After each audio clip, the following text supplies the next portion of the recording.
Captain Samara Blake stood at attention as they tore the silver bars from her uniform in front of 300 soldiers, her 15-year military career reduced to a scapegoat's disgrace in under 5 minutes.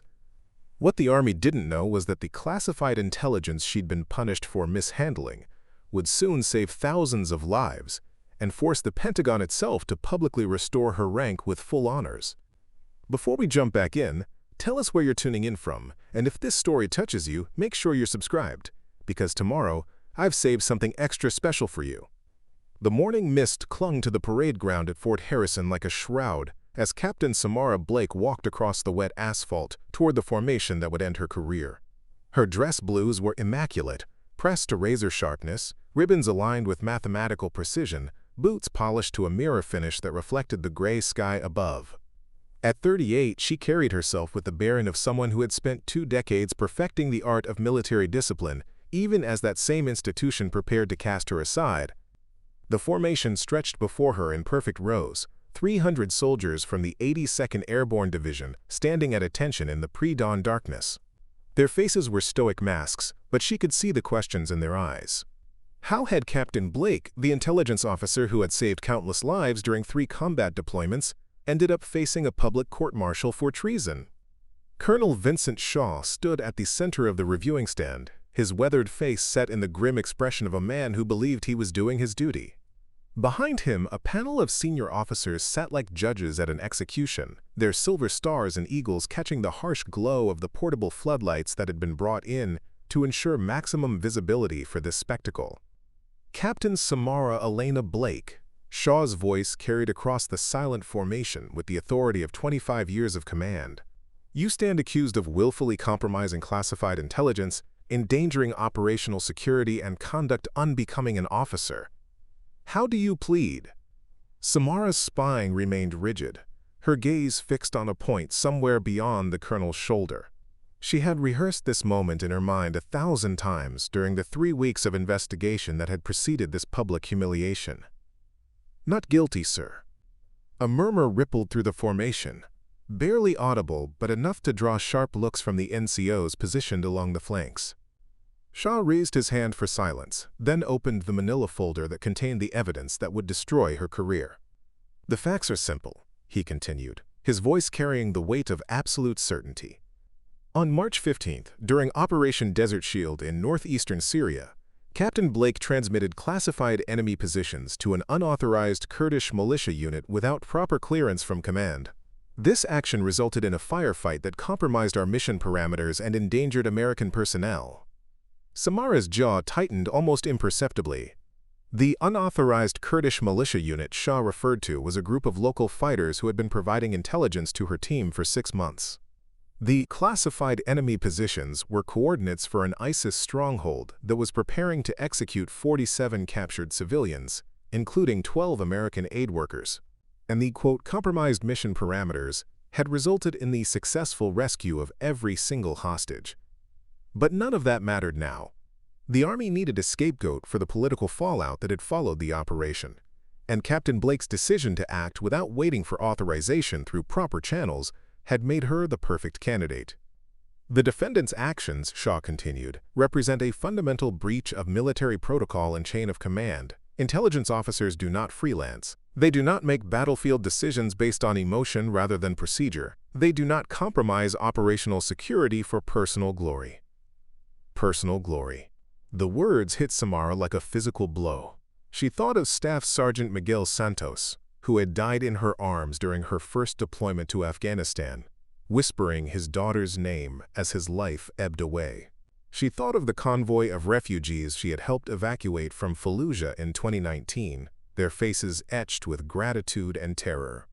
She thought of the countless intelligence reports she had filed, the enemy positions she had identified, the American lives she had helped preserve through careful analysis and hard-won expertise. None of it had been for glory. All of it had been because it was the right thing to do. Captain Blake, Shaw's voice cut through her thoughts. Do you have anything to say in your defense before this tribunal renders its judgment? Samara stepped forward slightly, her voice steady and clear despite the weight of 300 pairs of eyes upon her. Sir, I served this country for 15 years with honor and distinction. I saved American lives in Syria. just as I had in Iraq and Afghanistan before that. If following my conscience and protecting innocent people makes me guilty of the charges you've brought against me, then I accept that guilt." The silence that followed was absolute. Even the wind seemed to hold its breath as Shaw processed her words. Finally, he nodded to the sergeant major standing beside the colors. "Sergeant Major Williams, remove the defendant's rank insignia." Williams approached with obvious reluctance, his weathered face showing none of the satisfaction that might be expected from such a moment. He had served with Blake in Iraq, had seen her coordinate the evacuation of a besieged forward operating base under heavy fire. His hands shook slightly as he reached for the silver captain's bars on her collar. The sound of Velcro separating was surprisingly loud in the morning stillness. First the right bar, then the left. Each removal punctuated by the sharp intake of breath from soldiers who understood they were witnessing the destruction of a career that had embodied everything they aspired to be. "Captain Samara Blake," Shaw announced, his voice carrying across the formation like a funeral dirge, "you are hereby stripped of your commission and reduced in rank to private. You will serve 6 months in military detention, followed by discharge under other than honorable conditions. Your security clearance is permanently revoked, and you are barred from any future service in the United States Armed Forces." The words echoed across the parade ground like gunshots. Samara felt each one land, but her posture never wavered. She had been prepared for this outcome from the moment she made the decision to transmit those coordinates to the Kurdish fighters. Some choices were worth the consequences, even when those consequences destroyed everything you had worked to build. As the formation began to disperse, soldiers filing away in small groups with their heads low and their conversations muted, Samara stood alone in the center of the parade ground. The floodlights were being switched off one by one, returning the morning to its natural gray twilight. Her dress blues felt different now, lighter somehow, as if the removal of those small pieces of metal had fundamentally altered the weight of her uniform. Major Alex Rivera approached from the reviewing stand, his expression a mixture of anger and sorrow. He had been her closest friend at Fort Harrison, a fellow intelligence officer who understood the impossible decisions that came with their job. "Sam," he said quietly, using the nickname only her inner circle was permitted, "this is bullshit, and everyone knows it." She turned to face him, noting the careful distance he maintained, close enough to show support, far enough to avoid any appearance of insubordination. "Those hostages are alive, Alex. 47 people who would have been executed if I had waited for authorization through proper channels. Sometimes that's all that matters." "The Army doesn't see it that way." "The Army is wrong." Her voice carried no bitterness, just the quiet certainty of someone who had made peace with her choice. "I'd do it again tomorrow."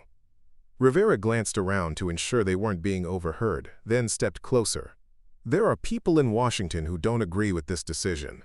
People with more stars on their shoulders than Shaw will ever see. This isn't over, Sam." Before she could respond, 2 military police officers approached with the respectful demeanor of professionals who took no pleasure in their duty. "Ma'am," the senior MP said, "we need to escort you to the detention facility."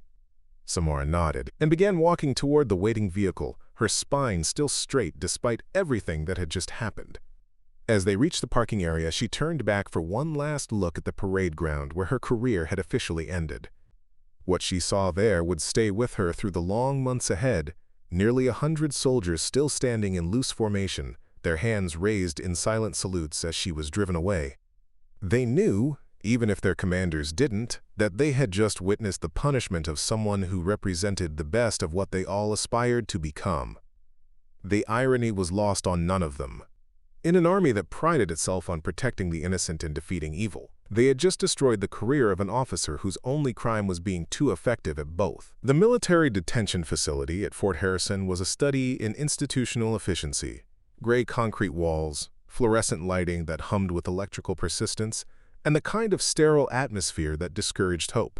Samara's cell was 6 feet by 8 feet, containing a narrow cot, a steel toilet, and a small desk bolted to the wall. The single window offered a view of nothing more inspiring than the motor pool parking lot, where Humvees sat in perfect rows like sleeping beasts. She had been there for 3 weeks, and the routine had already calcified into monotony. Reval at 0530, breakfast at 0600. Work detail from 0800 to 1600, dinner, lights out at 2100. Her work assignment was in the base library, where she spent 8 hours a day cataloging outdated training manuals and filing reports that no one would ever read again. It was busy work designed to occupy her time without giving her access to anything that might be considered sensitive or valuable. The other detainees gave her a wide berth. Word had spread quickly about the intelligence officer who had been court-martialed for treason, and in the closed ecosystem of military detention, reputation mattered more than truth. Some viewed her with suspicion, others with pity, but all maintained the careful distance that separated them from someone whose fall from grace had been so public and spectacular. But Samara didn't mind the isolation. It gave her time to think, to process what had happened, and to plan for whatever came next. During the long hours in the library, surrounded by decades of military doctrine and strategic analysis, she found herself constantly returning to the events in Syria that had destroyed her career.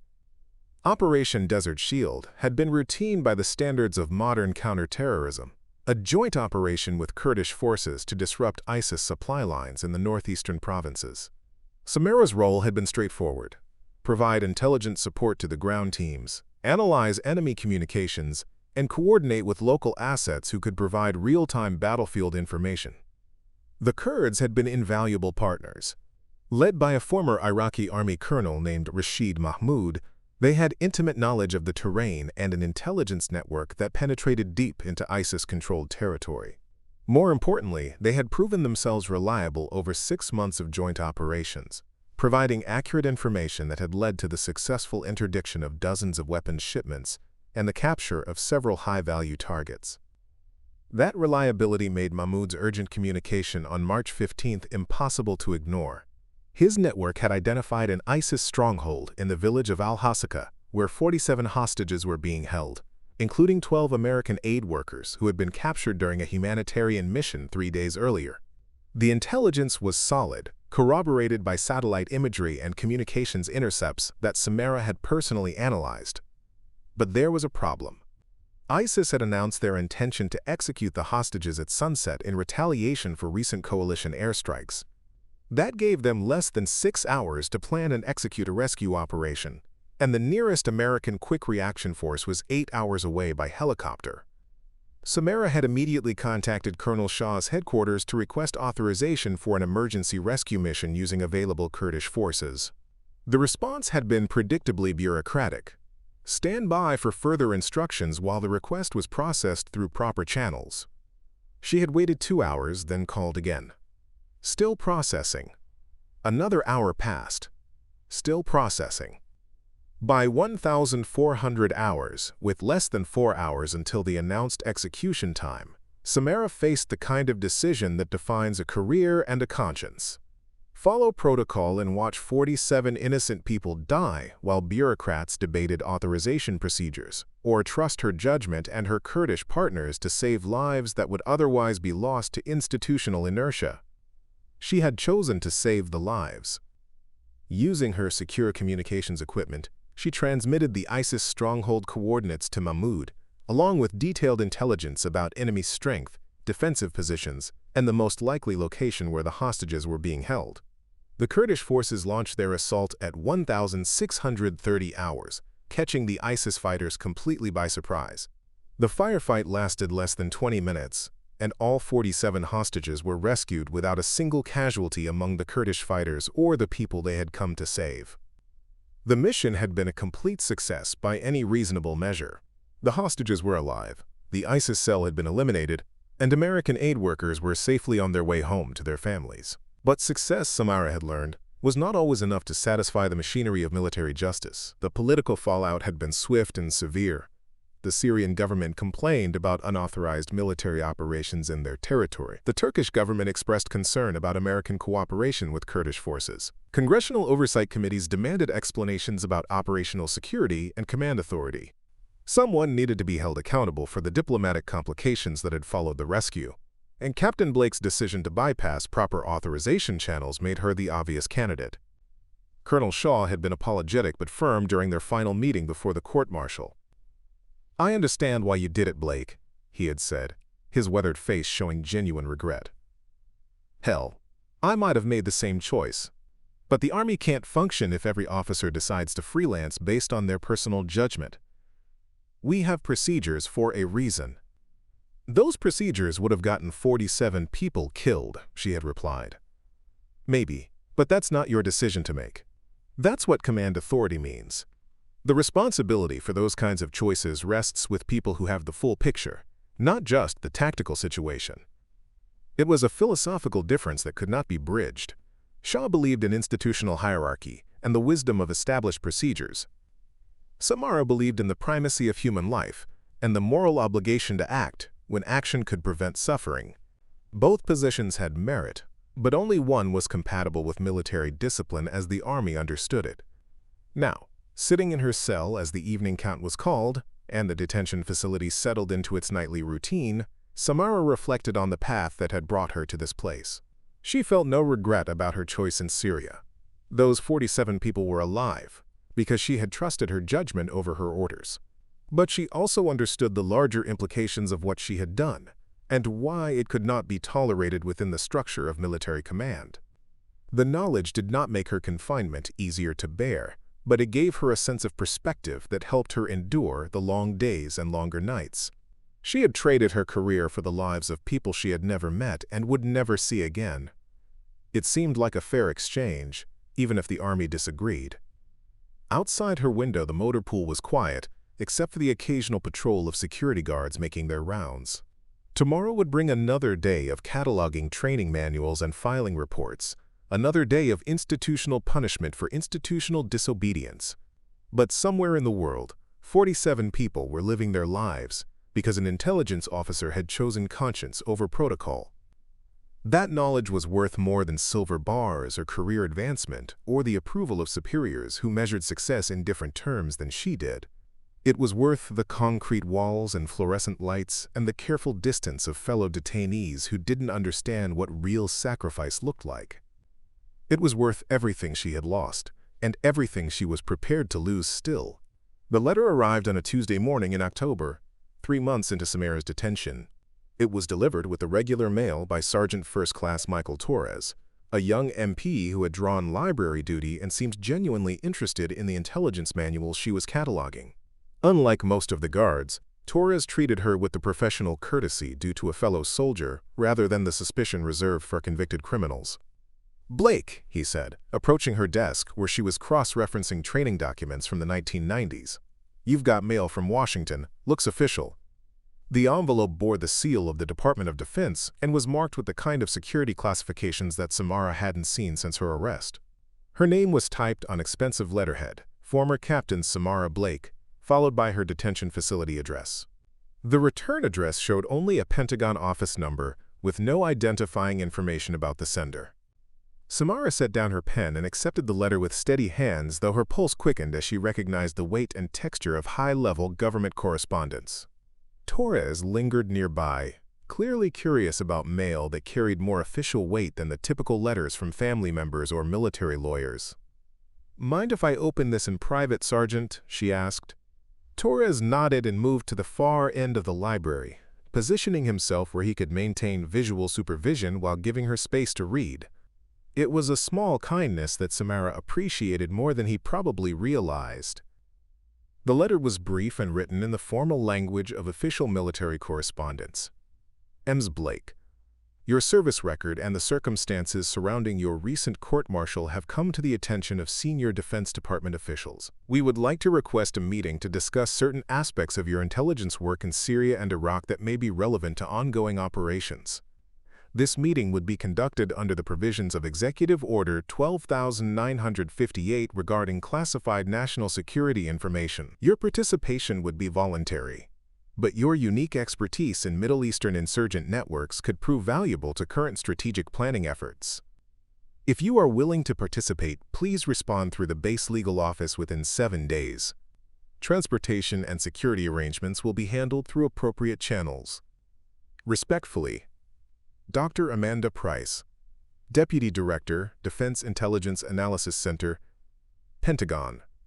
Samara read the letter 3 times, parsing each sentence for hidden meanings and implications.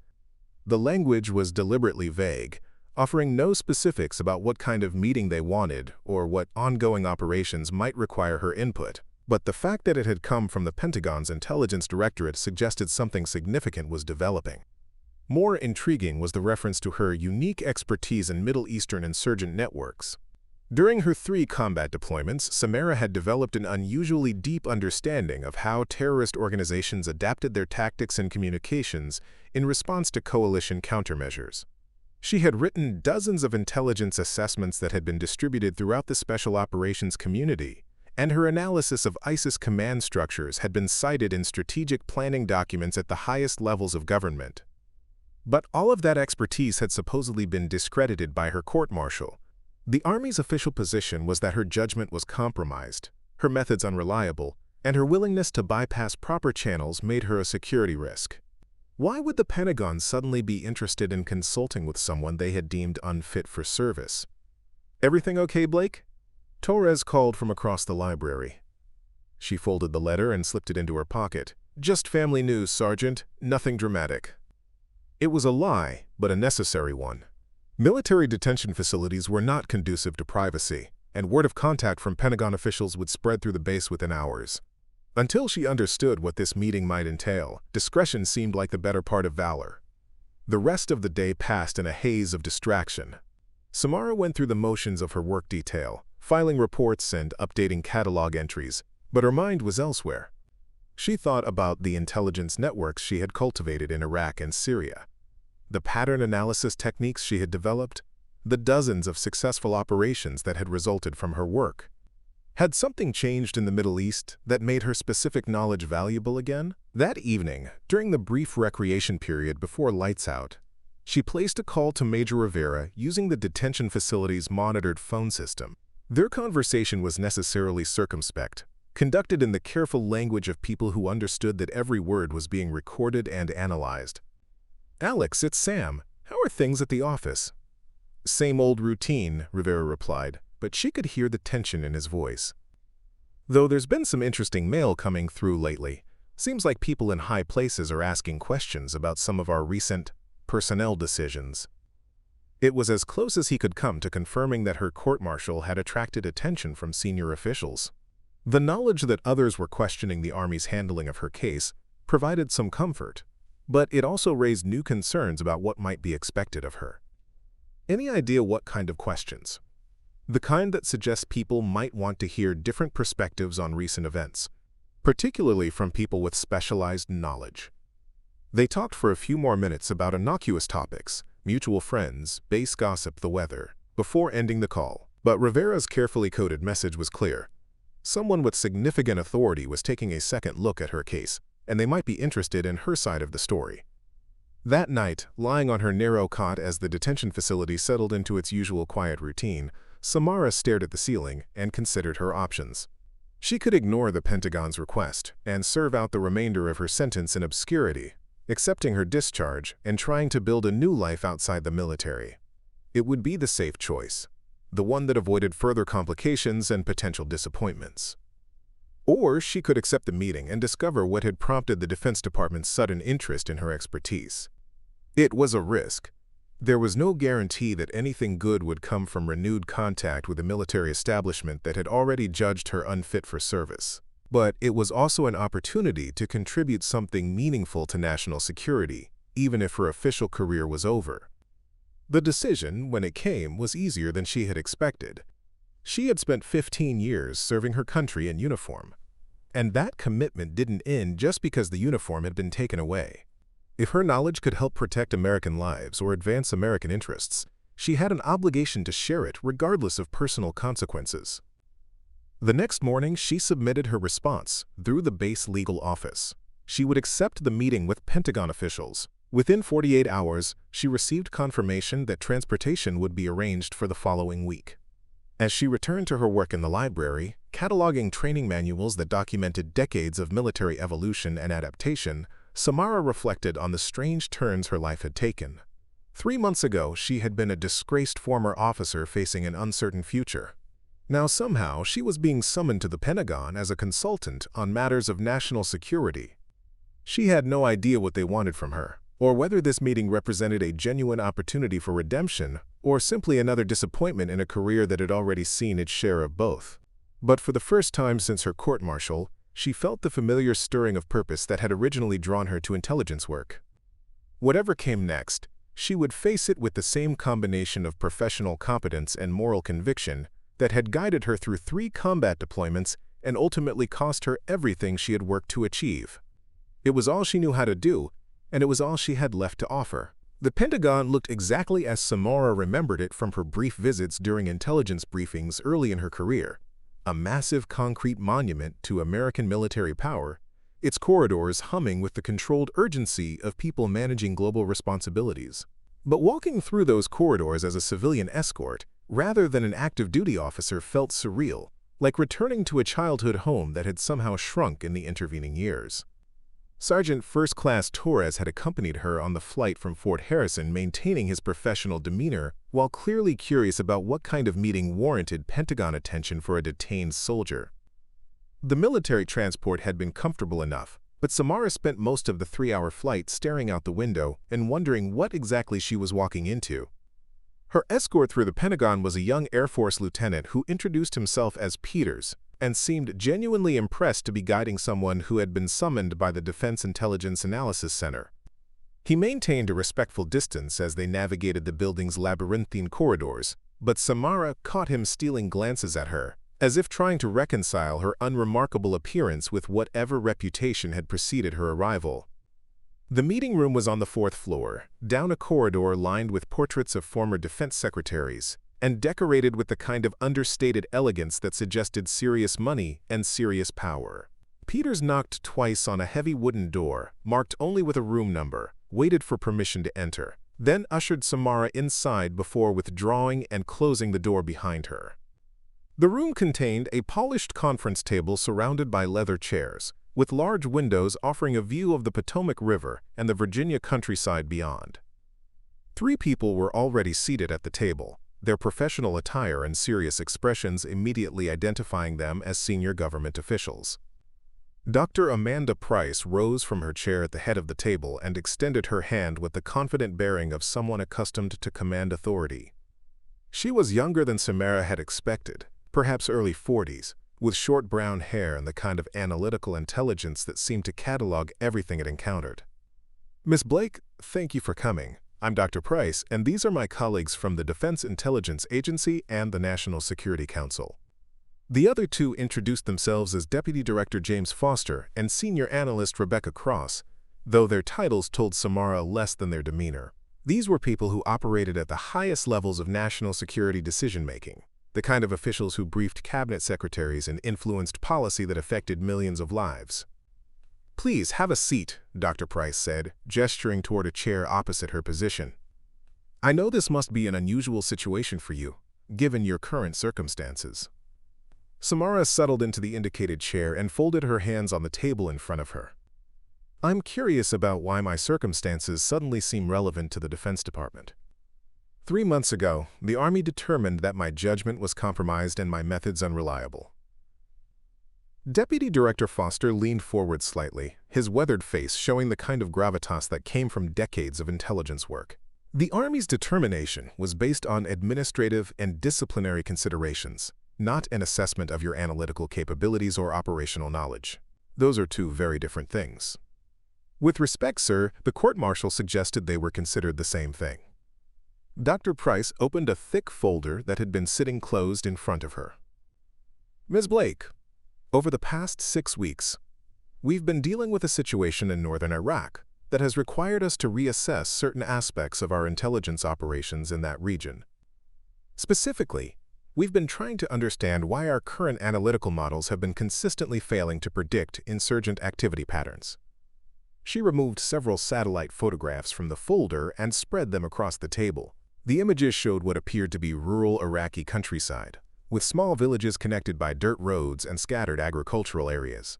But Samara's trained eye immediately noticed the subtle signs that marked these as areas of significant militant activity: vehicle patterns that suggested supply routes, building modifications that indicated weapons storage, and population movements that reflected the presence of armed groups. These photographs were taken over the past month in the Kirkuk province, Dr. Price continued. Our analysts have identified what they believe to be a resurgent ISIS presence, but their predictions about where and when attacks might occur have been wrong in every case. We've had 3 convoys hit by IEDs in areas our models said were secure, and 2 forward operating bases have been probed by insurgents who seem to know exactly where our defensive vulnerabilities were. Senior analyst Cross pulled out a second set of documents. We've reviewed your intelligence assessments from your deployments in Iraq and Syria, particularly your analysis of ISIS tactical adaptation and communication networks. Your predictions about insurgent behavior patterns were accurate in 89% of cases, compared to a 34% accuracy rate for our current analytical models. The implication was clear, though none of them had stated it directly. The intelligence community was struggling with problems that Samara's expertise might help solve, but her current status as a convicted former officer complicated any official consultation. They needed her knowledge, but couldn't formally acknowledge that need without implicitly criticizing the Army's decision to court-martial her. "What exactly are you asking me to do?" Samara said. Dr. Price glanced at her colleagues before responding. "We'd like you to review our current intelligence assessments and provide your analysis of what we might be missing. Strictly as an informal consultation, with no official status or recognition. Your insights could help us refine our understanding of the tactical situation and potentially save American lives." It was a carefully worded request that offered no promises of rehabilitation or vindication. They wanted her expertise but were unwilling to challenge the Army's judgment about her fitness for service. She would be providing valuable analysis while remaining officially disgraced, contributing to national security while being denied any recognition for that contribution. "And if my analysis proves valuable, if it helps prevent American casualties or contributes to mission success." Deputy Director Foster's expression remained neutral. "Then we'll be grateful for your assistance, regardless of your official status." Samara studied the photographs spread across the table, noting details that confirmed her suspicions about what the Pentagon's analysts were missing. The insurgent patterns were obvious once you understood how to read them, but they required a level of tactical knowledge that could only be gained through direct experience with these groups and their methods. She could help them. More than that, she could probably solve their analytical problems within a few hours of detailed study, but doing so would mean providing valuable service to an institution that had already judged her unworthy of continued membership, contributing her expertise while accepting that it would never be formally acknowledged or rewarded. The choice ultimately came down to the same principles that had guided her decision in Syria. American lives were at risk, and she possessed knowledge that could help protect them. Personal considerations, pride, resentment, the desire for vindication, were less important than the fundamental obligation to serve something larger than herself. "I'll need access to current intelligence reports, tactical assessments, and field observations from the areas in question," she said. "And I'll need to review communication intercepts and pattern analysis from the past 6 months." Dr. Price smiled for the first time since the meeting had begun. "That can be arranged. How long do you think you'll need?" Samara looked again at the photographs, mentally cataloging the tactical indicators and behavioral patterns that told a story the Pentagon's analysts had been unable to read. "Give me 48 hours, she said. "I'll tell you exactly what you're dealing with and how to counter it." As the meeting broke up and arrangements were made for her temporary security clearance and access to classified materials, Samara reflected on the strange irony of her situation. 3 months after being convicted of compromising national security, she was being asked to help restore it. The institution that had cast her out was quietly acknowledging that it needed what she had to offer. It wasn't vindication, exactly. But it was a start. The secure conference room on the Pentagon's 3rd floor had been transformed into a makeshift intelligence analysis center.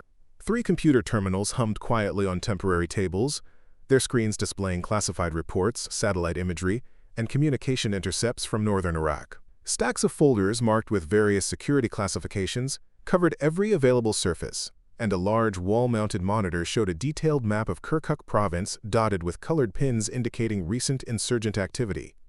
Samara had been working for 18 hours straight, sustained by coffee that had grown progressively stronger and more bitter as the night wore on. She hadn't felt this kind of intense analytical focus since her last deployment, when solving intelligence puzzles had been a matter of life and death rather than academic exercise. The familiar rhythm of pattern recognition and tactical analysis felt like coming home after a long and difficult journey. The problem the Pentagon's analysts had been struggling with was complex, but not insurmountable once you understood the key variables they had been missing.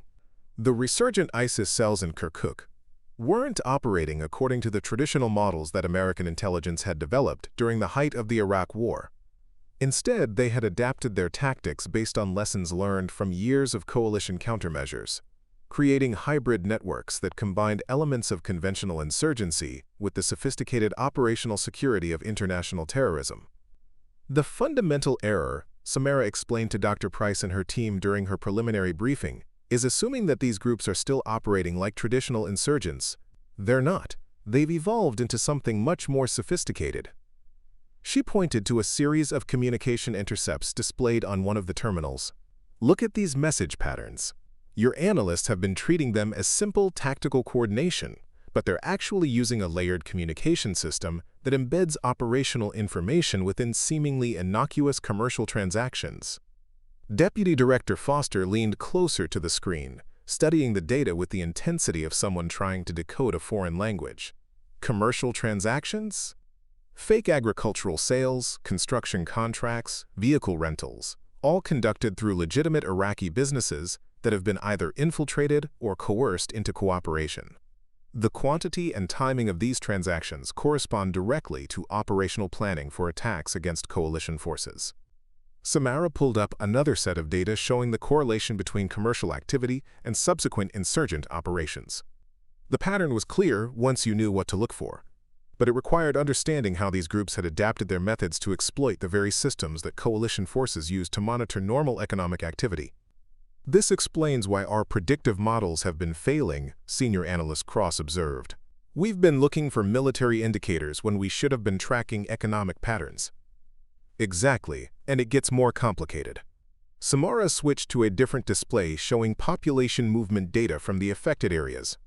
These groups have also developed new methods for operational security that make them virtually invisible to traditional surveillance. The tactical innovation that had emerged in northern Iraq was a testament to the adaptability of insurgent organizations under pressure.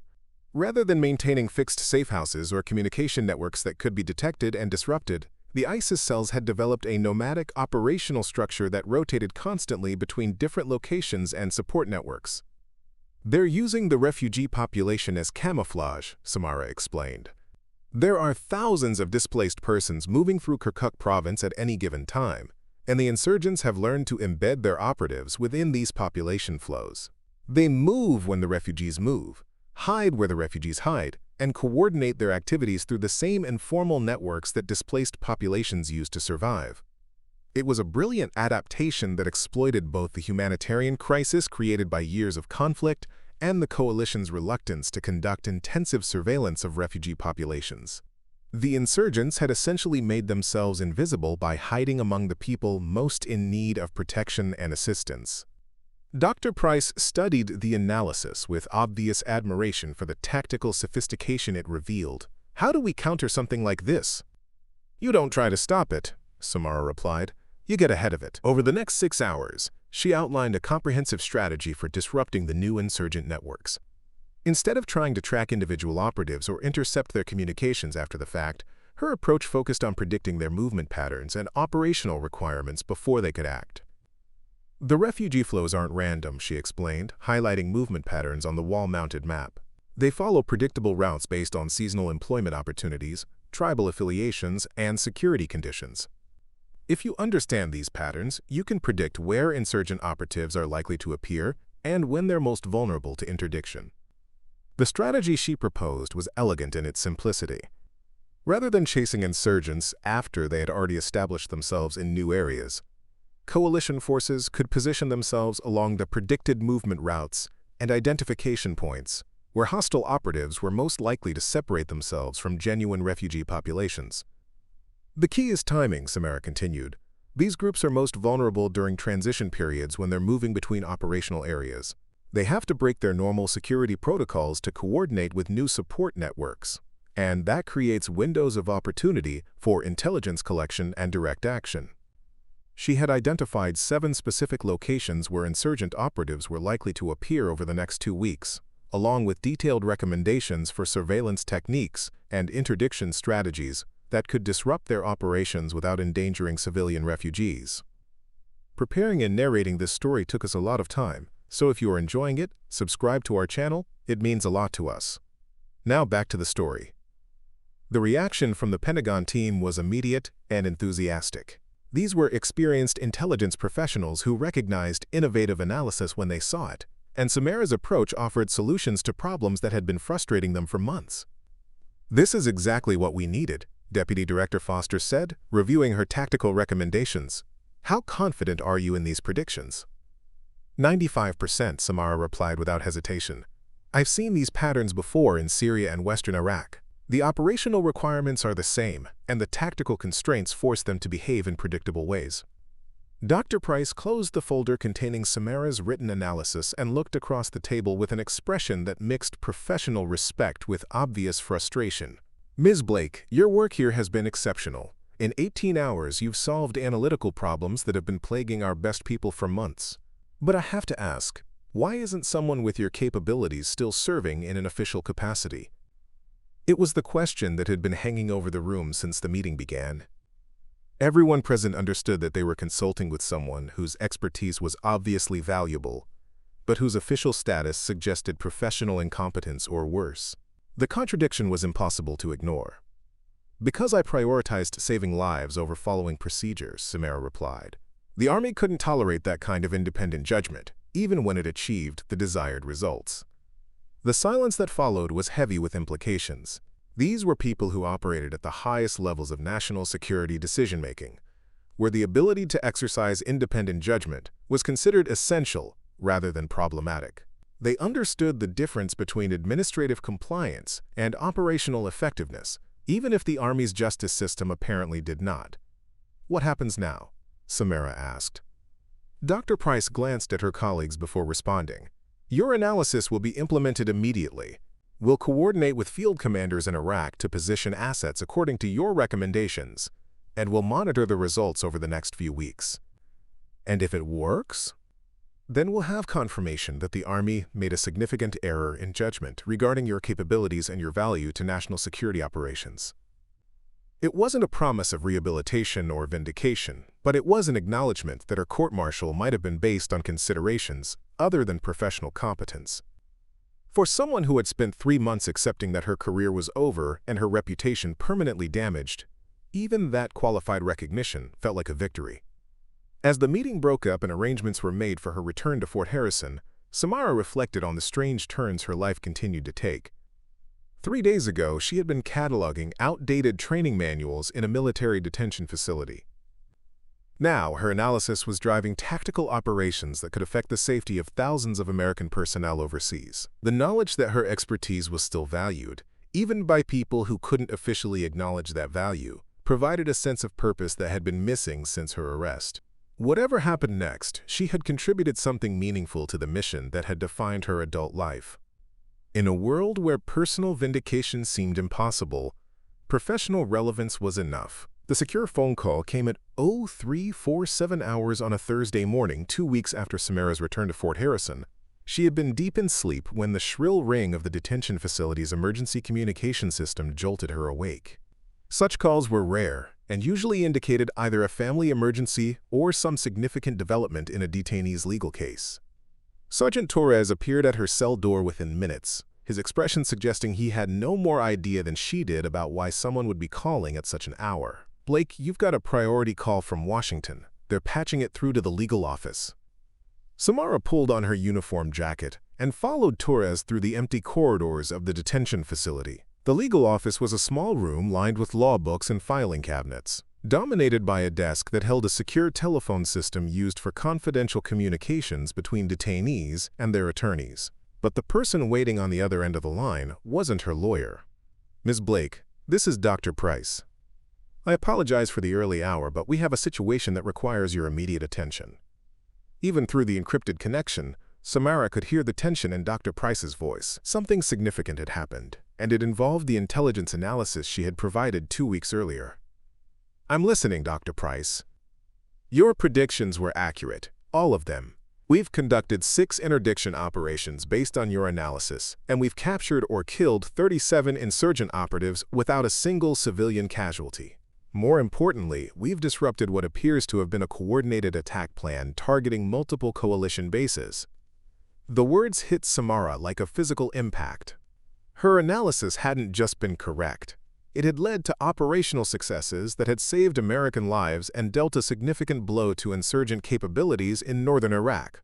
For someone who had spent 3 months believing her professional judgment had been permanently discredited, the vindication was almost overwhelming.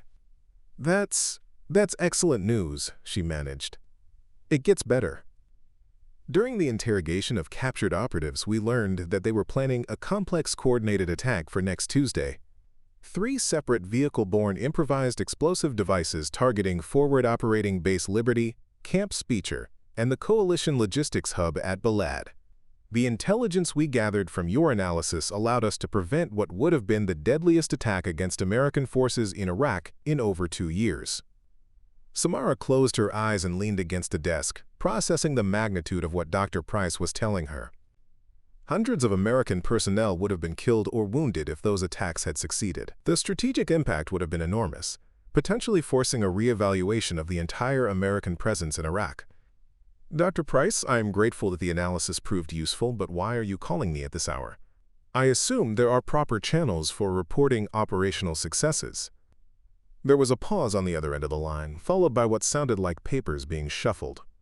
Ms. Blake, your analysis didn't just prevent a tactical disaster. It exposed fundamental flaws in how we've been approaching counterinsurgency operations in the region. The Deputy Secretary of Defense has ordered a comprehensive review of our intelligence methodologies, and your work is being cited as the gold standard for predictive analysis. The implications of what she was hearing began to sink in.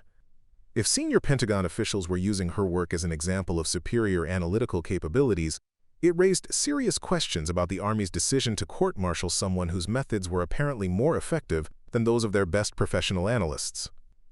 There's something else, Dr. Price continued. The investigation into the communication failures that led to your original court-martial has been reopened. It turns out that the Syrian government's complaints about unauthorized operations in their territory were based on intelligence provided by the same ISIS networks you helped us disrupt in Iraq. In other words, the people you were punished for acting against were the ones who instigated the political pressure that destroyed your career. Samara felt as if the ground had shifted beneath her feet. The court-martial that had ended her military service had been based on diplomatic complications created by the very terrorist networks she had been fighting. The enemy had successfully manipulated American political processes to eliminate one of their most effective opponents. What does that mean for my case? I don't know yet. But I can tell you that there are people at the highest levels of government who are asking very serious questions about how the Army handled your situation. The Secretary of Defense personally reviewed your service record yesterday, and he's expressed concerns about the precedent set by punishing officers for successful counter-terrorism operations. The conversation continued for another 10 minutes, with Dr. Price providing details about the ongoing investigation and the growing recognition within the Pentagon that Samara's court-martial might have been based on incomplete or deliberately misleading information. But the core message was clear. Her professional vindication was no longer a matter of unofficial acknowledgement, but was becoming official policy at the highest levels of government. After the call ended, Samara sat alone in the legal office as dawn began to filter through the small windows. The detention facility was starting to come alive around her. Guards changing shifts, kitchen staff preparing breakfast, the daily routine of institutional life beginning another cycle. But for the first time in months, she felt disconnected from that routine, as if she were watching it from outside rather than being trapped within it. The irony of her situation was almost too complex to process. She had been court-martialed for compromising national security, only to have her methods validated by the most successful counterterrorism operation in Iraq in 2 years. She had been punished for acting against ISIS networks, only to discover that those same networks had orchestrated the political pressure that led to her punishment. She had been declared unfit for military service by an institution that was now holding up her work as the standard for excellence in intelligence analysis. When Sergeant Torres returned to escort her back to her cell, he noticed the change in her demeanor immediately. "Everything okay, Blake? You look like you've seen a ghost." "Something like that," she replied. Torres, can I ask you something? Shoot. In your experience, how often does the Army admit it made a mistake? Torres considered the question seriously. In my 8 years of service. Maybe twice. And both times it was because Congress got involved and forced the issue. Why? Samara smiled for the first time in weeks. Just curious about institutional flexibility.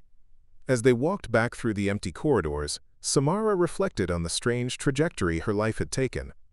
3 months ago, she had been a disgraced former officer facing an uncertain future. 2 weeks ago, she had been an unofficial consultant, providing analysis that no one could officially acknowledge. Now apparently she was at the center of a high-level investigation that could fundamentally change how the military handled cases like hers. She had no illusions about the challenges that lay ahead. Military bureaucracies were not known for their willingness to admit error, and there would be powerful interests invested in maintaining the narrative that her court-martial had been justified. But for the first time since her arrest, she had allies in positions of real authority, people who understood the difference between administrative compliance and operational effectiveness. More importantly, she had proof that her judgment and methods were not only sound but superior to those of the people who had replaced her. The 37 captured insurgents and the prevented attack on 3 coalition bases represented tangible evidence that could not be dismissed or explained away by political considerations. Back in her cell, as the detention facility settled into its morning routine, Samara allowed herself to hope that her story might have a different ending than the one she had accepted 3 months earlier. She had been patient, she had maintained her integrity, and she had continued to serve even when that service was neither requested nor acknowledged. Now, finally, it seemed that patience and integrity might be rewarded with something more valuable than personal satisfaction, the restoration of her ability to serve her country in the capacity for which she was best suited. It wasn't vindication yet, but it was the beginning of a process that could lead there. For someone who had learned to find meaning in small victories and incremental progress, that beginning was enough to sustain hope for whatever came next. The congressional hearing room was a temple to American democracy. High ceilings adorned with historical murals, marble columns that spoke of permanence and gravity, and rows of seats arranged in perfect symmetry around a raised dais where members of the House Armed Services Committee sat like modern-day senators of Rome. Camera crews positioned themselves along the walls, their lenses focused on the witness table, where Samara would soon face questions that could determine not just her future, but the future of military justice itself. 3 weeks had passed since Dr. Price's early morning phone call, and the investigation into Samara's court-martial had escalated beyond anyone's expectations. What had begun as a routine review of intelligence methodologies had evolved into a full congressional inquiry when it became clear that the Army's handling of her case represented broader systemic problems with how the military justice system dealt with innovative officers who challenged established procedures. Samara sat in the witness preparation room adjacent to the main chamber, reviewing notes with her newly assigned military attorney, Lieutenant Colonel Ryan Hughes. Hughes was a career JAG officer with 15 years of experience in military law, and his presence represented the first official acknowledgement that her case might be heading toward formal review and possible reversal. "Remember," Hughes said, reviewing his legal pad for the 3rd time that morning, "the committee is going to focus on 3 main areas. The original incident in Syria, the intelligence failures that led to your court-martial, and the recent operational successes that validated your analytical methods. Stay factual, stay professional, and don't let them bait you into defending decisions that have already been proven correct." Through the small window that connected the preparation room to the main chamber, Samara could see members of the committee taking their seats. Congresswoman Sarah Mitchell, the committee chair, was a former Navy officer herself who had served 2 tours in Afghanistan before entering politics. Her presence at the head of the committee suggested that this inquiry would be conducted by people who understood military operations rather than purely political considerations. "Ms. Blake," Hughes continued, "I want you to understand what's at stake here. This isn't just about your individual case anymore.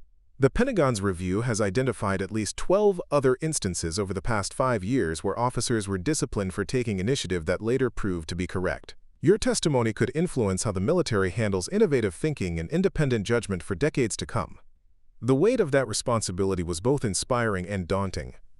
Samara had never aspired to be a symbol of military reform, But circumstances had thrust her into a role that could affect thousands of future officers who might face similar choices between protocol and effectiveness. At precisely 1,000 hours, the committee session was called to order. Samara entered the main chamber flanked by Hughes and Dr. Price, who had been called as an expert witness on intelligence operations. The gallery was packed with military personnel, congressional staff, and journalists who understood they were witnessing something potentially historic. Congresswoman Mitchell's opening statement set the tone for what would follow. This committee has convened to examine serious questions about how our military justice system handles cases involving officers who demonstrate exceptional judgment and initiative.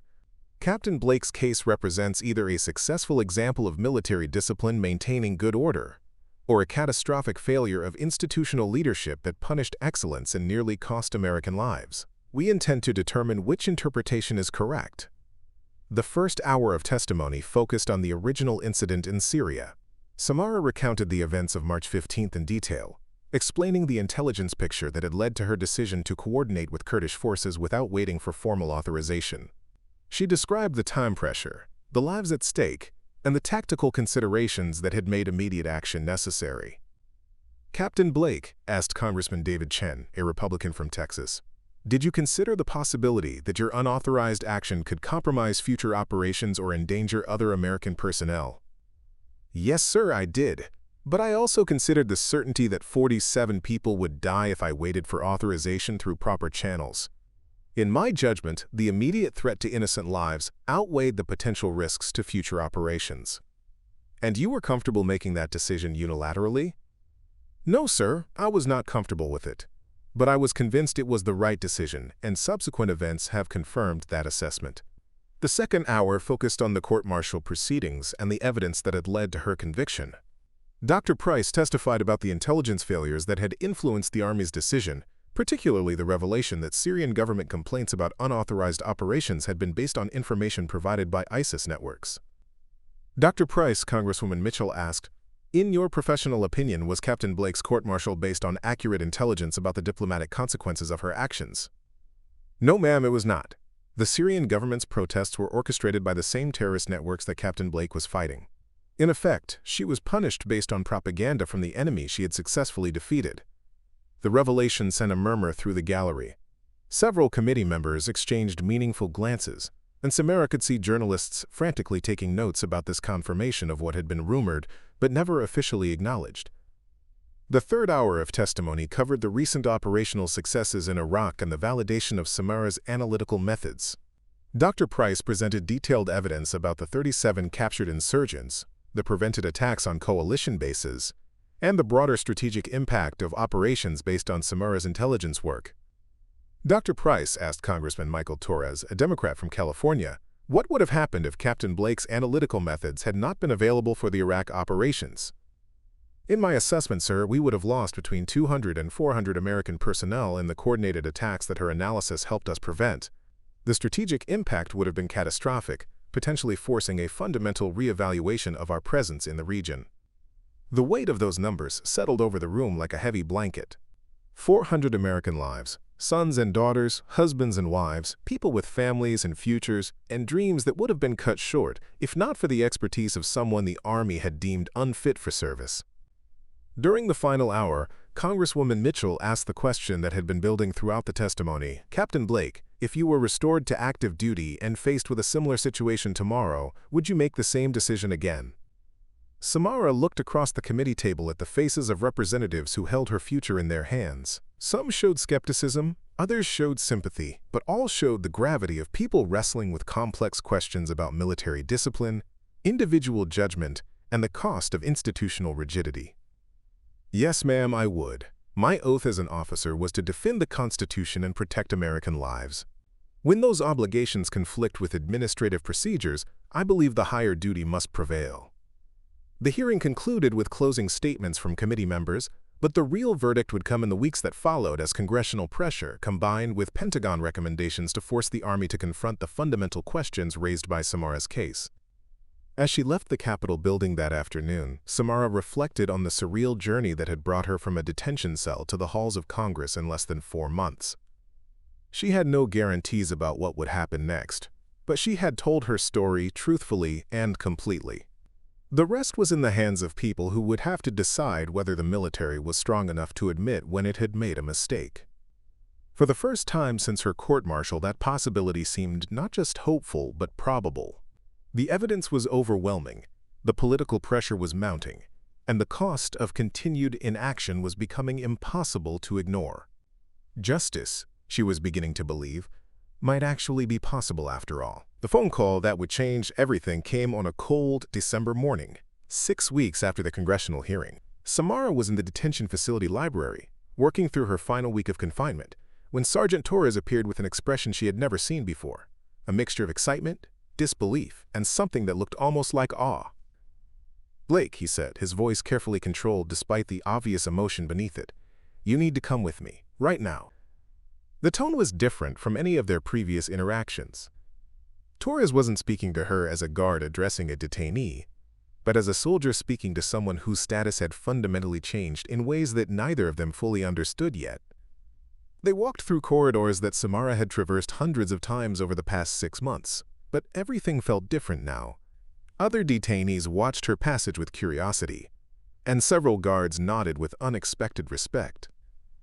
Word had apparently spread through the facility that something significant was happening, though the details remained unclear.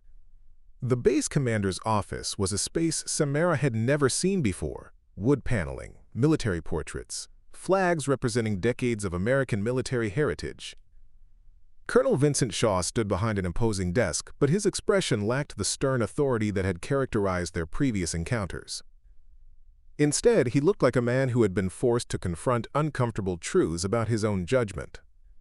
Beside Shaw stood a woman Samara didn't recognize, a tall, elegant figure in a perfectly tailored Air Force uniform with the silver stars of a brigadier general. Her presence immediately elevated the gravity of whatever was about to happen. General officers didn't visit detention facilities to deliver routine administrative updates. "Private Blake," Shaw began, then paused and corrected himself. "Captain Blake, this is General Rebecca Cross from the Pentagon. She's here to deliver some news that I believe you'll find significant." The restoration of her rank in Shaw's address was the first indication that something fundamental had changed. General Cross stepped forward and extended a leather portfolio marked with official seals and classifications that suggested the highest levels of government authority.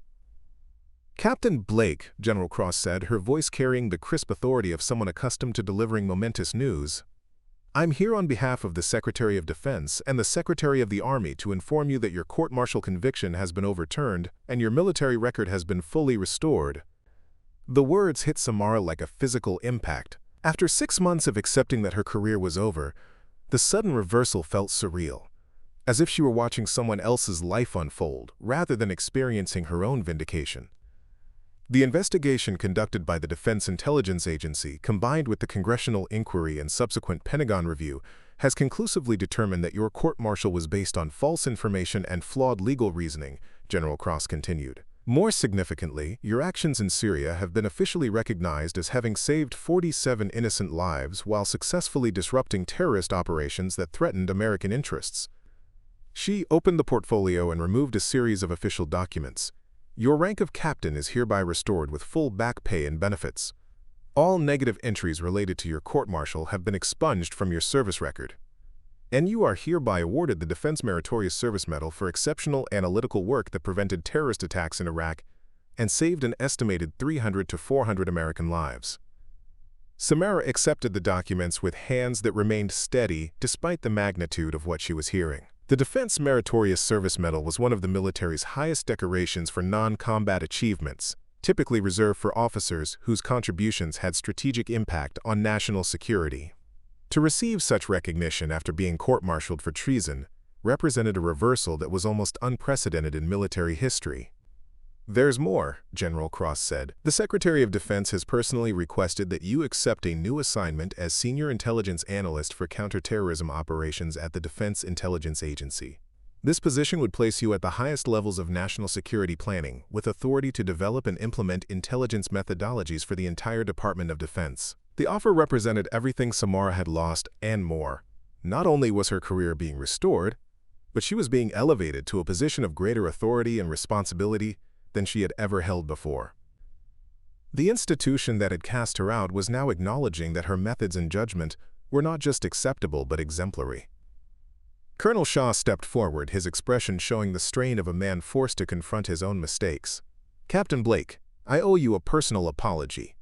The court-martial I conducted was based on incomplete information and flawed assumptions. You acted with courage and integrity in Syria, and you deserved support rather than punishment."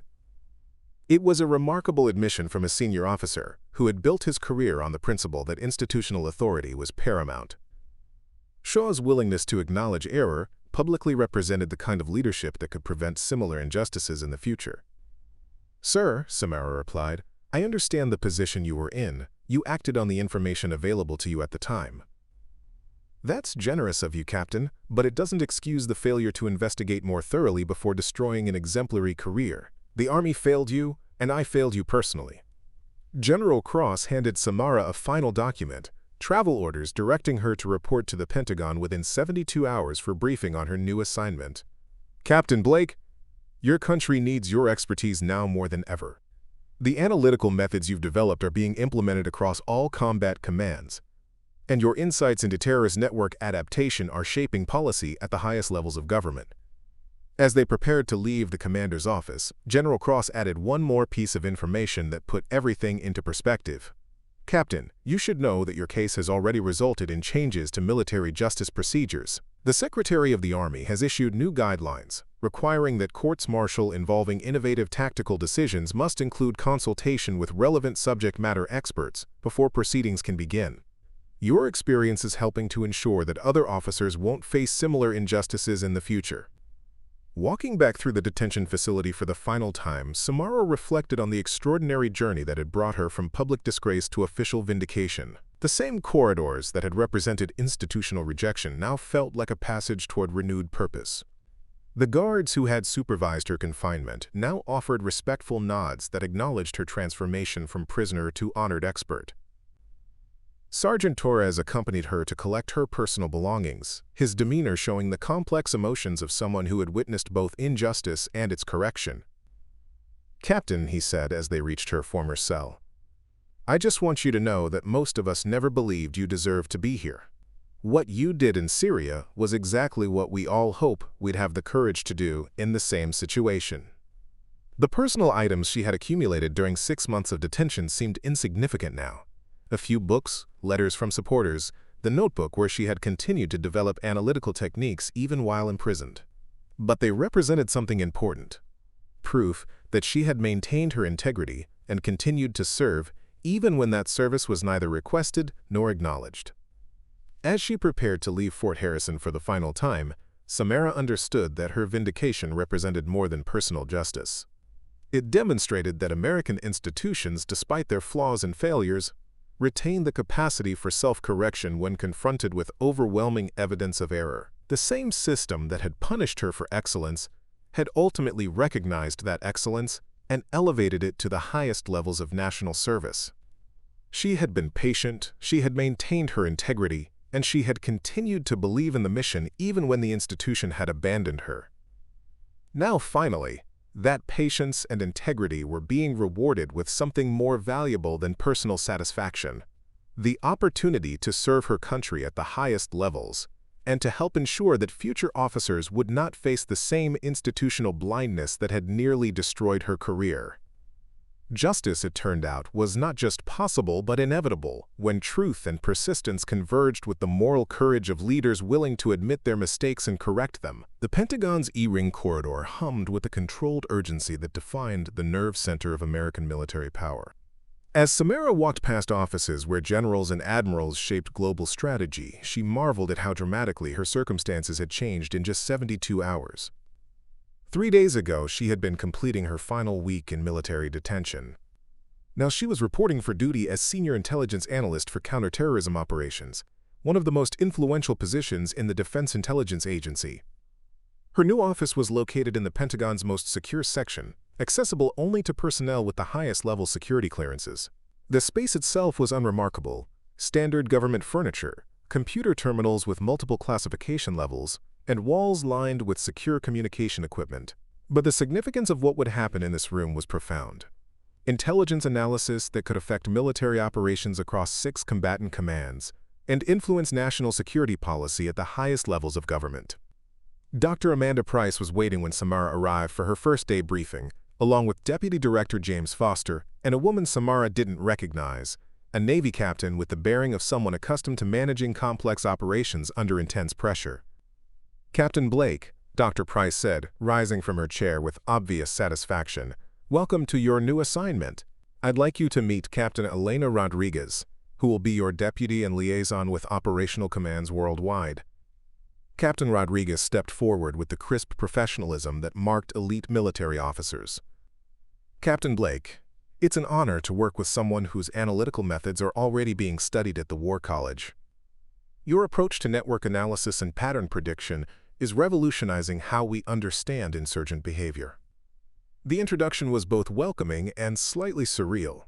6 months earlier, Samara's methods had been dismissed as unreliable freelancing. Now they were being taught as best practices to future military leaders. The transformation represented not just personal vindication but institutional evolution, proof that the military could adapt and improve when confronted with superior approaches. "Your first assignment," Deputy Director Foster explained, opening a classified folder marked with the highest security designations, "involves a situation that requires exactly the kind of innovative thinking that got you into trouble in Syria and ultimately led to your vindication here."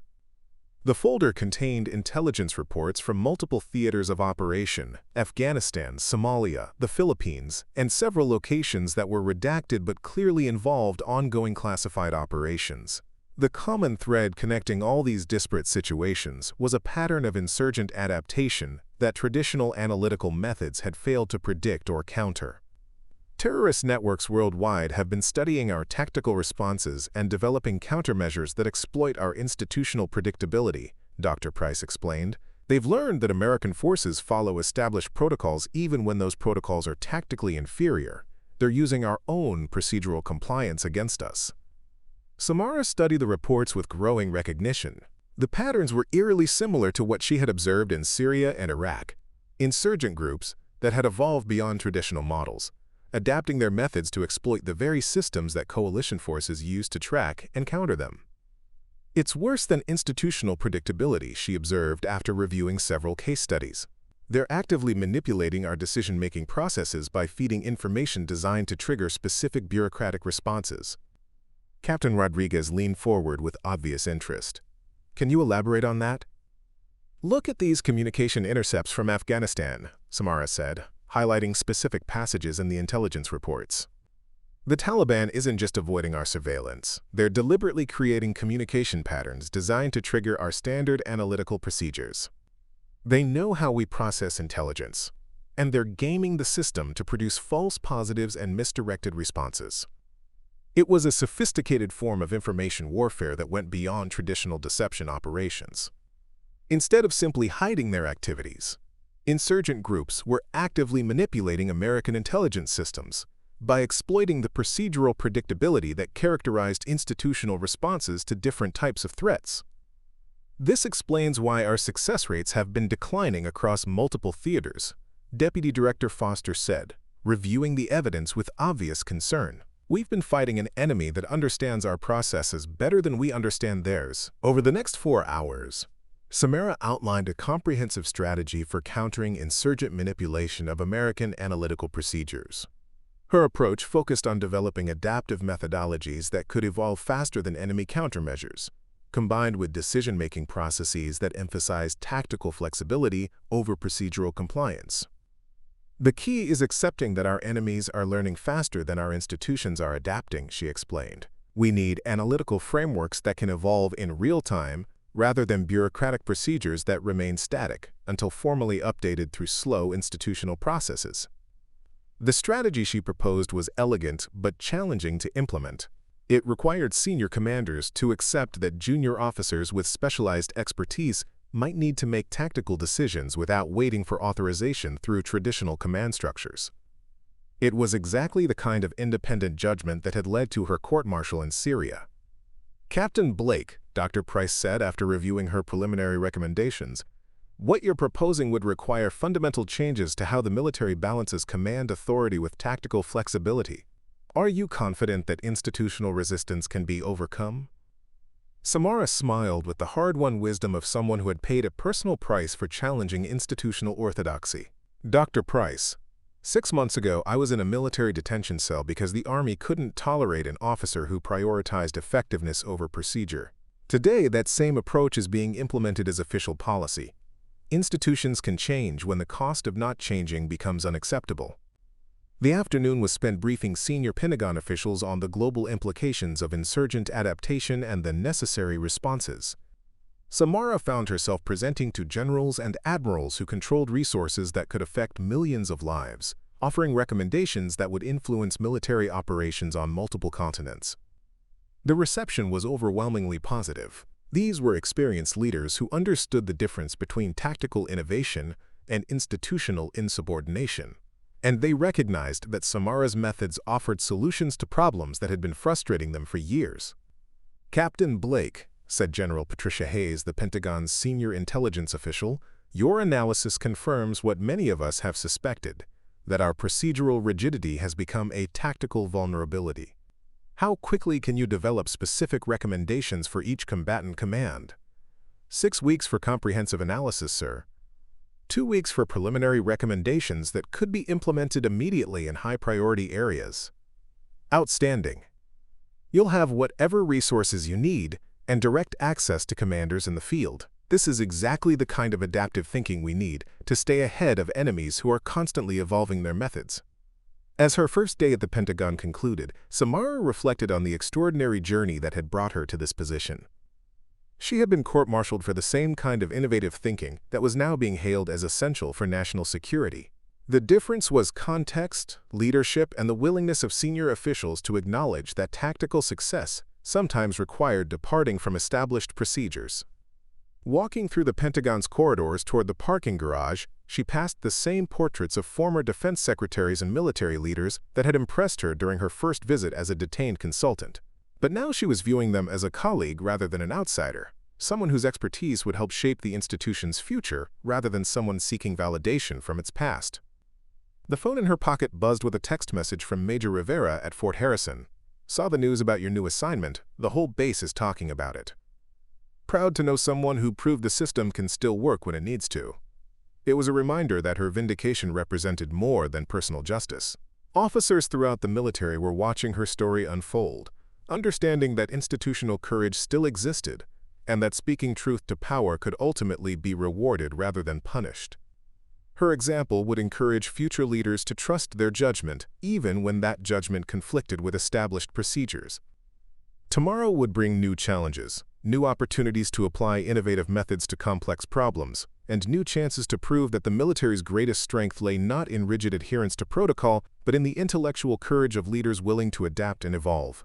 It was exactly the kind of work she had always wanted to do, finally supported by an institution wise enough to value excellence over compliance. 6 months later, the same Pentagon briefing room where Samara had first presented her insurgent analysis hosted a gathering that would have been unimaginable during her court-martial. Representatives from all major military commands sat around the polished conference table, along with senior officials from the CIA, NSA, and Department of Homeland Security. At the head of the table sat Defense Secretary William Harrison, a man whose approval could reshape global military strategy.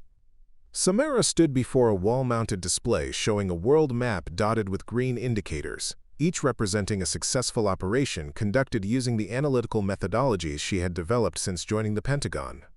The results spoke for themselves. A 340% increase in successful counterterrorism operations, a 67% reduction in American casualties across all theaters, and the disruption of 14 major terrorist plots that could have killed thousands of civilians. "Ladies and gentlemen," Secretary Harrison began, his voice carrying the gravity of someone announcing decisions that would affect millions of lives. "Captain Blake's work represents the most significant advancement in intelligence analysis since the development of signals intelligence during World War II. Her methods have not only saved American lives but have fundamentally changed how we understand and counter adaptive threats." The presentation that followed was a comprehensive review of what had become known within intelligence circles as the Blake methodology, a systematic approach to analyzing insurgent networks that emphasized pattern recognition, adaptive prediction, and tactical flexibility over traditional bureaucratic procedures. The key innovation, Samara explained to the assembled officials, is accepting that our enemies evolve faster than our institutions typically adapt. Instead of developing static procedures that become predictable over time, we create adaptive frameworks that can evolve in real time based on enemy responses. General Rebecca Cross, who had delivered news of Samara's vindication 6 months earlier, presented case studies from recent operations. In Afghanistan, application of Captain Blake's methods led to the capture of the entire Taliban command structure in Helmand province. In Somalia, her analysis prevented a coordinated attack on the Mogadishu airport that could have killed 200 civilians. In Syria, her techniques helped identify and neutralize an ISIS cell planning chemical weapons attacks against coalition forces. Each success story represented lives saved, attacks prevented, and strategic victories that had been achieved through methods that traditional intelligence analysis had missed. The contrast with the bureaucratic resistance that had nearly destroyed Samara's career was stark and undeniable. CIA Director Michael Foster leaned forward with obvious interest. "Captain Blake, how scalable are these methods? Can they be applied to domestic terrorism and cyber threats as effectively as they've worked against traditional insurgent networks?" "The underlying principles are universal, sir. Adaptive networks, whether terrorist cells, cybercriminal organizations, or domestic extremist groups, all exhibit similar behavioral patterns when under pressure. The specific tactics vary, but the fundamental logic of how these groups evolve and adapt remains consistent across different operational environments." The implications were profound. If Samara's methods could be adapted to domestic threats, they could revolutionize how law enforcement and intelligence agencies protected American citizens from everything from terrorist attacks to cyber warfare to organized crime. NSA Deputy Director Sarah Chen presented data about the global impact of implementing Blake methodology across multiple agencies. International partners have requested training in these techniques, and early results from joint operations with British, Canadian, and Australian forces show similar success rates. We're essentially exporting American analytical excellence to strengthen our alliance relationships. Secretary Harrison stood and moved to the window overlooking the Potomac River, where the Washington Monument rose like a marble testament to American resilience. When he turned back to address the room, his expression carried the weight of someone about to announce a decision of historic importance. "Based on the overwhelming evidence presented here today and in consultation with the President and National Security Council, I'm announcing the establishment of the Advanced Threat Analysis Center under Captain Blake's direction. This new organization will be responsible for developing and implementing adaptive analytical methods across all military and intelligence agencies." The announcement sent a ripple of surprise through the room. Creating a new Pentagon directorate was a rare occurrence that typically required years of bureaucratic planning and congressional approval. The fact that it was being established specifically around Samara's work represented unprecedented recognition of her contributions. "Captain Blake," Secretary Harrison continued, "you'll be promoted to the rank of colonel and given authority to recruit the best analytical minds from across the intelligence community. Your mission will be to ensure that American forces maintain decisive intelligence advantages against any adaptive threat, anywhere in the world." The promotion to colonel was extraordinary for someone who had been a captain less than a year earlier, but more significant was the institutional commitment it represented, proof that the military was willing to fundamentally restructure itself around methods that had once been considered insubordinate freelancing. As the meeting concluded and officials began filing out to implement decisions that would reshape American intelligence operations, Dr. Amanda Price approached Samara with obvious pride and satisfaction. "Colonel Blake," she said, emphasizing the new rank with obvious pleasure, 12 months ago, you were considered a security risk who had compromised national interests.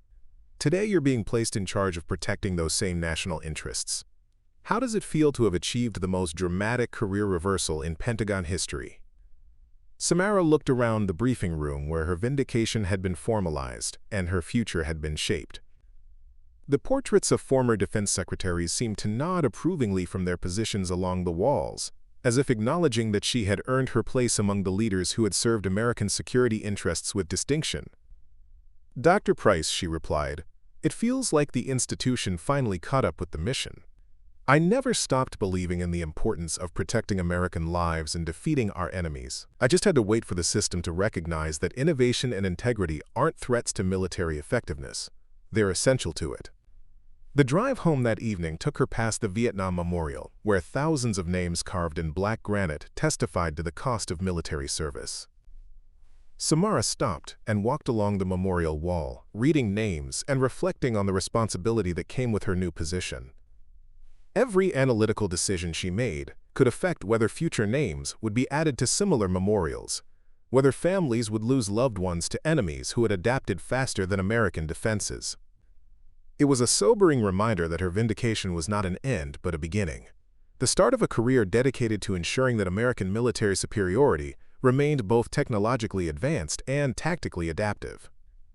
She had been given the opportunity to serve at the highest levels of national defense, supported by an institution that had learned to value the kind of innovative thinking that had once been considered dangerous.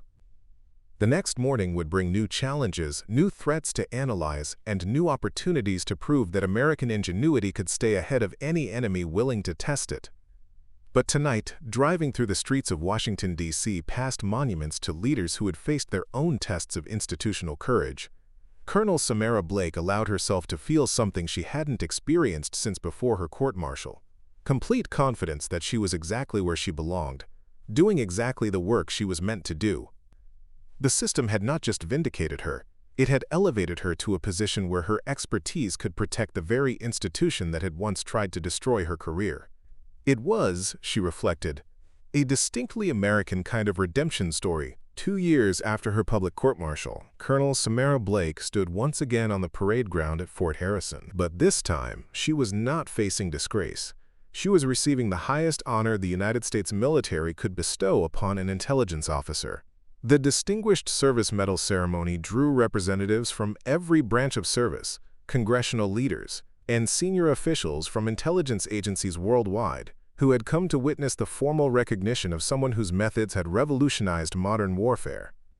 The same parade ground where she had been stripped of her rank now hosted a formation of 500 soldiers, standing at attention under a brilliant blue sky.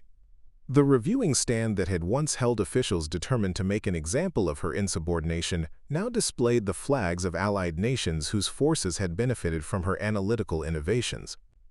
General Patricia Hayes, now serving as the Army's Chief of Staff, stood at the podium with the same gravity that Colonel Shaw had displayed during her court-martial. But where Shaw's words had carried the weight of institutional punishment, General Hayes spoke with the authority of institutional transformation.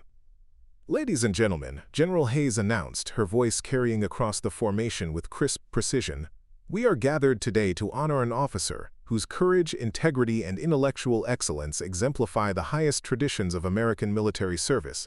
Colonel Samara Blake's contributions to national security have saved thousands of American lives and fundamentally changed how our military approaches adaptive threats." In the front row of the reviewing stand sat the 12 American aid workers who had been rescued from ISIS captivity because of Samara's decision to coordinate with Kurdish forces without authorization. Their presence served as a powerful reminder that the choice that had destroyed her career had also saved the lives of people with families, dreams, and futures that would have been cut short without her intervention. Dr. Amanda Price, now serving as director of the Defense Intelligence Agency, read the citation that detailed Samara's achievements since her vindication: "For exceptionally meritorious service and outstanding analytical excellence that resulted in the prevention of 23 major terrorist attacks, the successful completion of 87 counterterrorism operations, and the development of intelligence methodologies now employed by military and civilian agencies worldwide." But the most significant moment came when Secretary of Defense Harrison stepped forward to address not just Samara's individual achievements but the broader institutional lessons her case had taught the American military. "Colonel Blake's story represents more than personal vindication," he said, his words carrying the weight of policy decisions that would affect military justice for decades to come. "It represents our institution's capacity for growth, self-correction, and moral courage. When we are confronted with evidence that our procedures have failed, we have the integrity to acknowledge that failure and the wisdom to learn from it." The new military justice reforms that had emerged from Samara's case were already changing how the armed forces handled innovative officers who challenged established procedures.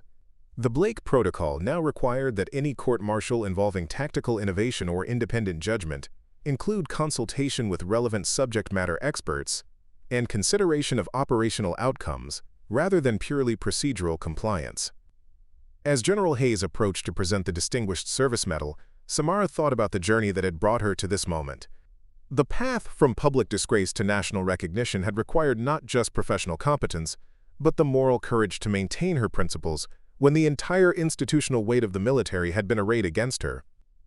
"Colonel Blake," General Hayes said, pinning the medal to her dress uniform with obvious pride, "this honor recognizes not just your analytical excellence but your demonstration that American military effectiveness depends on officers who possess the intellectual courage to think independently and the moral courage to act on their convictions."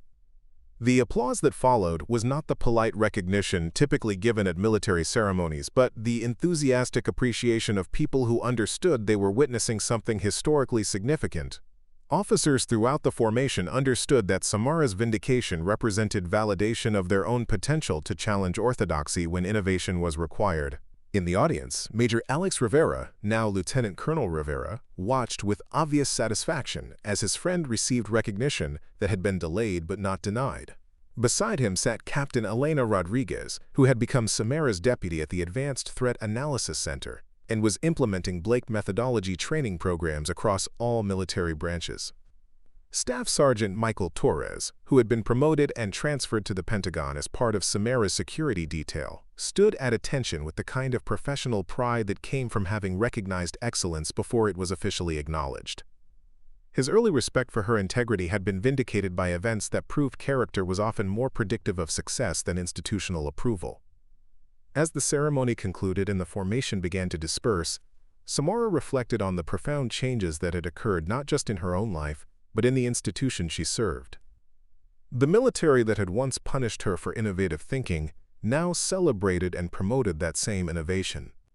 The procedures that had been used to justify her court-martial had been reformed to prevent similar injustices in the future. The most significant change, however, was cultural rather than procedural. Throughout the military, officers now understood that serving their country sometimes required challenging their superiors, that protecting American lives might necessitate departing from established protocols, and that institutional loyalty was best demonstrated through moral courage rather than bureaucratic compliance. Walking across the same parade ground where her career had nearly ended, Samara was approached by a young Army lieutenant who introduced herself as Sarah Mitchell, a recent West Point graduate who had written her senior thesis on the Blake methodology and its impact on modern intelligence operations. "Colonel Blake," Lieutenant Mitchell said with obvious admiration, "I wanted to thank you for proving that doing the right thing is always worth the personal cost. Your example has inspired an entire generation of officers to trust their judgment even when it conflicts with established procedures." It was a reminder that Samara's vindication had implications far beyond her individual case. Young officers throughout the military were learning from her example that institutional courage was not just admirable but essential, that the military's greatest strength lay in officers willing to think independently and act decisively when circumstances required it. As she left Fort Harrison for the final time, Samara understood that her story had become larger than her personal journey from disgrace to vindication. It had become a testament to the American military's capacity for self-improvement, institutional learning, and moral growth. The same system that had nearly destroyed her career had ultimately elevated her to the highest levels of national service, proving that American institutions retain the flexibility to recognize and correct their own failures. The Distinguished Service Medal represented more than personal recognition. It symbolized an institution's commitment to valuing innovation over conformity, effectiveness over procedure, and moral courage over bureaucratic compliance. For someone who had always believed that serving her country was worth any personal sacrifice, that institutional transformation was the greatest vindication of all. Colonel Samara Blake had not just been restored to her rightful place within the American military. She had helped that institution become worthy of the officers who served it with distinction, integrity, and the kind of intellectual courage that made victory possible even against the most adaptive enemies. In the end, that mutual transformation represented the most profound kind of success, not just personal vindication, but institutional evolution that would protect American lives for generations to come. Up next, you've got two more standout stories right on your screen. If this one hit the mark, You won't want to pass these up. Just click and check them out. And don't forget to subscribe and turn on the notification bell so you don't miss any upload from us.